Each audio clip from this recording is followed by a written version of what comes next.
Okay, this is the second video for the Module 6 lectures that I'm recording.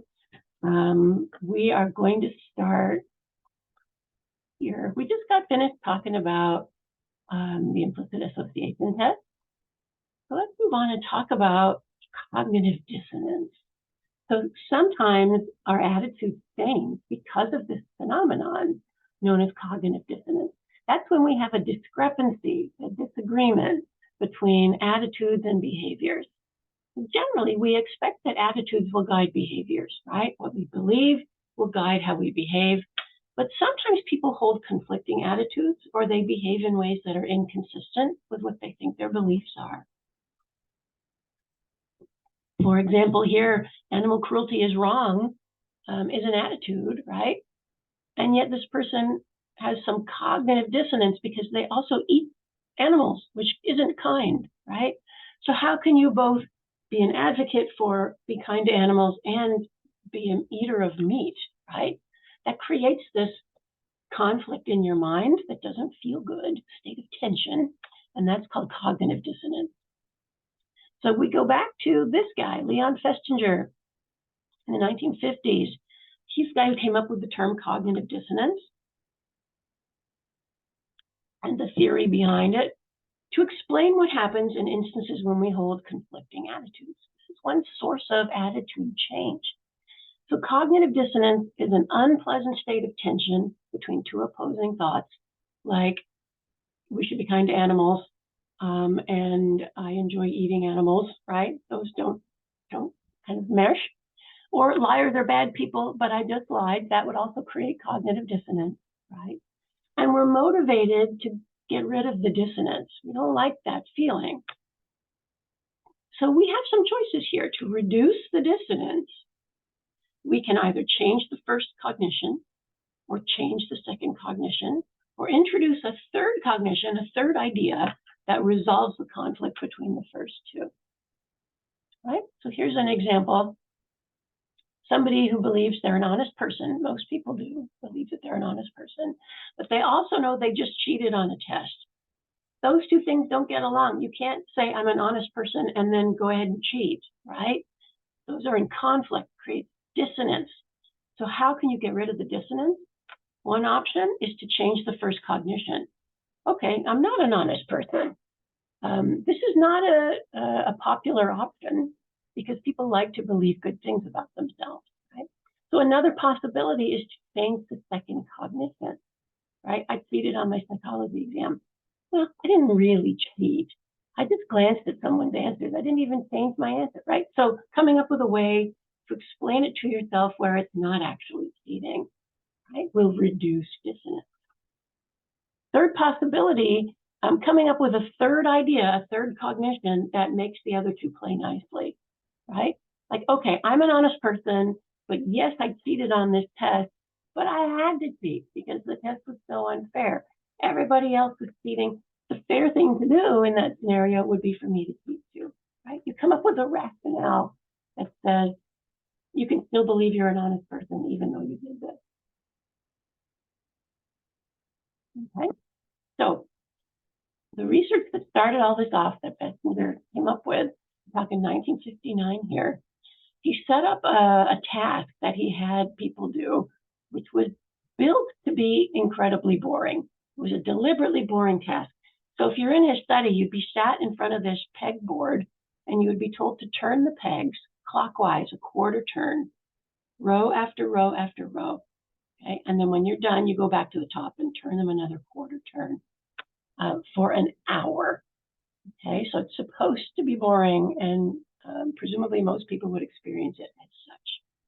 So you sit through this hour-long peg turning thing, and then the person is either later promised $1 to persuade another person the task was exciting and fun, or they were told they'd get $20 to deliver the same lie, right? So you do this for an hour, and then you're told, hey, there's someone waiting in the waiting room to do this same thing. Could you tell them that you enjoyed it? I'll give you $1. Or could you just tell them that you enjoyed it? I'll give you $20. And then they measure their attitudes towards the dull task. So after they had lied to this next person, they filled out a little form asking them what they really thought about the task they'd just been doing. Okay? And what was found was that the people who were paid $1 to lie to the other person said they liked the peg turning task more than the people who'd been paid $20 to lie. Might seem counterintuitive, right? You might be assuming someone getting $20 would be liking this whole thing a lot more. But here's what they say was going on. For those who were paid $1, telling another person that a boring task is fun for a measly $1 produces dissonance, right? So what's going on in that person's mind? I think it was a terribly boring task, but I'm telling this person it was fun. I'm lying. And for what? $1? Am I that easily bought? So to reduce the dissonance, feeling bad about lying, right, they adopt a favorable attitude towards the task, right? I'm not lying if, in fact, I think it was fun. So I think it was fun, and I'm saying it's fun, no dissonance, right? So their attitude about the task shifted to maintain this view that, that they're not a bad person. So $1 is insufficient justification for lying. That's been called this the insufficient justification effect. Okay, so to reduce dissonance, they change their opinion about the task. It's not a lie, right? If you believe it. So telling them they like it and actually deciding you like it means you're not lying. For those who were paid $20, there's no cognitive dissonance. In 1959, $20 was a lot of money. It still kind of packs a punch, right? But it was a huge amount of money. No dissonance there because they had sufficient justification for lying, right? It'd be like, I thought this was boring. They gave me $20 to say it's not boring. $20 is something no reasonable person would turn down for this little lie, right? And so there's no cognitive dissonance. It also arises when you have positive attitudes about different options, but you have to choose one. For example, you might have trouble deciding which apartment to rent, right? Let's say you've got it narrowed down to a few. Once you've made your choice and you've picked one, something called post-decisional dissonance will motivate you to focus on the chosen apartment's positive aspects and the other apartments that you didn't pick, their negative aspects. This happens automatically with very little cognitive processing, right? So that you're going to feel good about the choice you've just made, right? Thinking about all the good things to do with that one apartment you've said yes to, and all the bad stuff to do with the apartments that you didn't pick, right? Helping you conclude, yeah, I made the right choice. Okay. Dang it, I didn't start my timer, so let me start it now. I'll try not to make this go too long. Okay, so attitudes can shift through cognitive dissonance. Attitudes can also be changed through persuasion, right? Some other person can persuade you to change your mind, or you can persuade someone else to change their mind. So there's a lot of research looking at how do we persuade successfully, right? 3 factors affect persuasiveness: it's the source, contents of the message, and the receiver. So the source is the person giving the message. The content of the message, of course, is the message itself. And then the receiver is the audience, the person or people you're trying to sway. Okay? So for sources, we know that credible, attractive sources are more effective. I've got Dr. Anthony Fauci here. He kind of ushered us through the traumatic pandemic we've just all been through. And, he is a very credible source. If you look at all his credentials, he seems like also a very nice person. So for a lot of people, he was a powerfully kind of persuasive source, right? Then there's the content of the message. We know that strong arguments that appeal to emotion tend to be more persuasive, right? So if you've got some good factual 1-2 punches to give and you're appealing to emotion, then that can be a powerful message. And repetition of the message is also persuasive, right? So when we were trying to get people to get vaccinated, right? The message was, repeated over and over and over again about how vaccination builds protection, it's safer than getting the disease, it will stop the pandemic, right? And of course, there's an appeal to emotion there as well, because people were scared, right? And then there's the receiver. Who are you trying to convince? So you have to think about things like, what's the intelligence level of this group of people? What's their degree of skepticism or skittishness? How much information might they already know? What are their ages, demographics, right? So to persuade senior citizens, for example, to get the COVID vaccine, part of the message is going to be about how they are a higher risk group, right, for suffering negative effects of COVID. Two routes of persuasion. So this is a model that says there are two pathways, there's two different strategies for persuading other people to change their minds. So the elaboration likelihood model. Let me give you an example. Let's say your academic advisor is trying to convince you that you should major in engineering instead of ancient Sumerian poetry. Kind of extreme example because they're quite different. But okay, your advisor is trying to convince you to shift into engineering. They have a couple of options. The central route of persuasion is where the focus is on informational content, right? So they might lay out in front of you all the great jobs you could get with a degree in engineering, how much money you'll make, all the different employers out there, and then compare that to the relative lack of jobs out there for people who know a lot about ancient Sumerian poetry, right? It's got to be hard to get work if that's your expertise, right? This is some ancient Sumerian poetry right here. So to be open to persuasion via this central route, which is information-based, requires that you're motivated because it's going to make you think. You're going to have to activate system 2 and carefully, thoughtfully, mindfully evaluate the information. So this requires that you have time and that you are willing to put in the effort. We will only do this typically when the decision is pretty important, right? And maybe majors would be, picking a major would be sufficiently important. When an attitude is changed through the central route, then this is usually a pretty strongly persistent change, right? This attitude shift is enduring. It's been changed through information. The other option is called the peripheral route, which is where the focus is on surface aspects of a situation. So this would happen if, in that scenario, you agree with your advisor because you think they're funny and charming and you want to get along with them. You want to be agreeable with them. You want them to like you, right? You don't want to hurt their feelings. So you're like, yes, I think that's a great idea.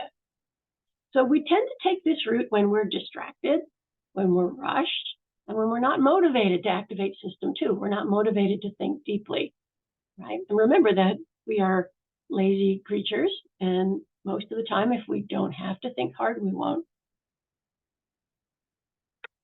So persuasion via this peripheral route leads to attitude change that is weaker and relatively unstable. You might leave that meeting with your advisor saying, yeah, I'm going to switch majors. Gosh, they're nice. And then a week later, you're rethinking things. Okay. What about other people? How do other people influence our behaviors? We tend to behave differently when we're in different groups. I'm sure you've noticed this, that you can be quite a different person in some ways as a function of who you're with. Is it family? Is it friends? Is it coworkers? Right? So how does the presence of other people affect our behavior? First of all, we're powerfully motivated to fit in with whatever group we're a part of. We're hardwired this way, so we try to present ourselves in the best light. We try not to offend others. We try to conform to group norms, do what everyone else is doing, obey commands from authorities, and so on. We might even engage in behaviors we would otherwise condemn, like whatever is going on here, some kind of riot in a mall or something, right? So we want to fit in. We want the group to like us.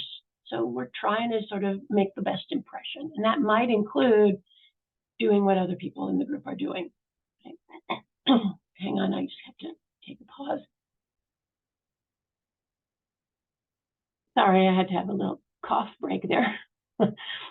Okay, so the power of the situation is much greater than most people believe. This was a point I made right at the start of that first lecture where we were actually in the classroom together. Social situation is a powerful predictor of behavior.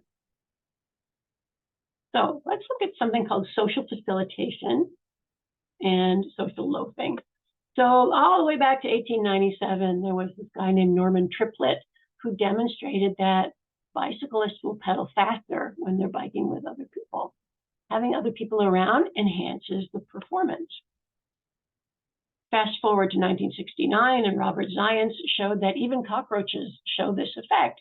When they are running and there are other cockroaches watching, they will run faster. So these are both potential examples of social facilitation, which is when the presence of others improves our performance. So this is going to be more likely when it's a task that is easy or something that we're really well versed in, right? We really know our stuff. So for difficult tasks or one where the person doesn't know the task very well, the presence of others can actually get in the way and make you kind of freeze. So if you've got to go and give a presentation or do a performance in front of people, this is why practicing is so useful, right? The more you practice, the more well-learned the task is, the better you will do. And with other people in front of you, the presence of others will just enhance your performance. Versus choking, right, which is the opposite here, where you didn't learn it well enough, and now you're in front of an audience, and the presence of the audience makes you do even worse than you would do if you were by yourself. Okay. So sometimes the presence of others boosts our performance. That's social facilitation. Social loafing is the tendency for people to work less hard in a group versus working by themselves. So social loafing happens when efforts are pooled. And when efforts are pooled, then individual people don't personally feel responsible for the output of the group, right? So, you know, this is why I hate doing group work. I hated it as a student. I don't assign it as a professor because there's always one or two people who are doing most of the work and others are kind of riding on their coattails. And back when I was a student, I was the schmuck doing most of the work, right? So I'm still scarred from this. So it's an interesting phenomenon, right? We will not put forth as much effort if we're working in a group, most of us. There are some ways to kind of manage this for teachers and professors, for example. If people know their own individual efforts will be monitored, then the social loafing doesn't happen, right? So for a group project, if you're told that people will be individually graded for their contribution, then you tend not to loaf, right? Versus if everyone in the group gets the same grade. Okay. Oh, hang on a second. Okay, I think I'm going to pause here, and then I will pick it up in the next segment. All right.